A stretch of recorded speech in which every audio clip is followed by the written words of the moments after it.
In this position, the black knight has forked the rook and the queen. White decides to escape by moving the queen to c6. When white does that, black has a 5-move checkmate. Where is it? A lot of chess players' instincts would tell them to take the knight and capture the rook, or use the queen to capture the rook. But black actually has a forced checkmate. I usually tell my chess players that in order to win a game, to put the opponent's king in check relentlessly.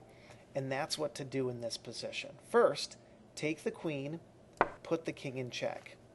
If the king moves to f1, it's a 1-move checkmate. All black has to do is move the piece right there. So the best move for white would be to move the king into the corner. And once you have started checking your king, the opponent's king, keep checking. So take the knight and move it to f2, putting in check again.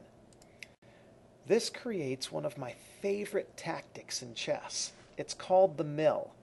So when the knight puts the king in check, when the king moves, the knight moves out of the way, but there's still a check behind it.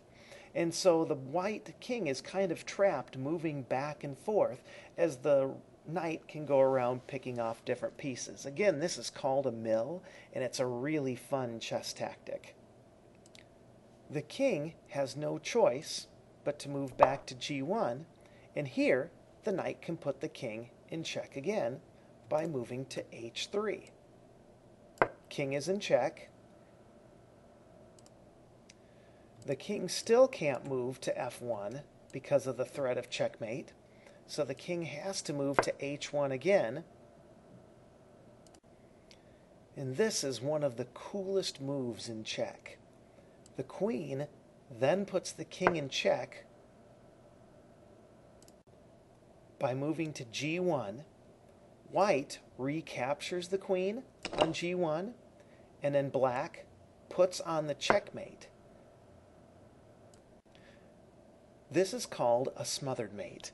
There's nothing that the white king can do to get out. It's trapped by its own pieces.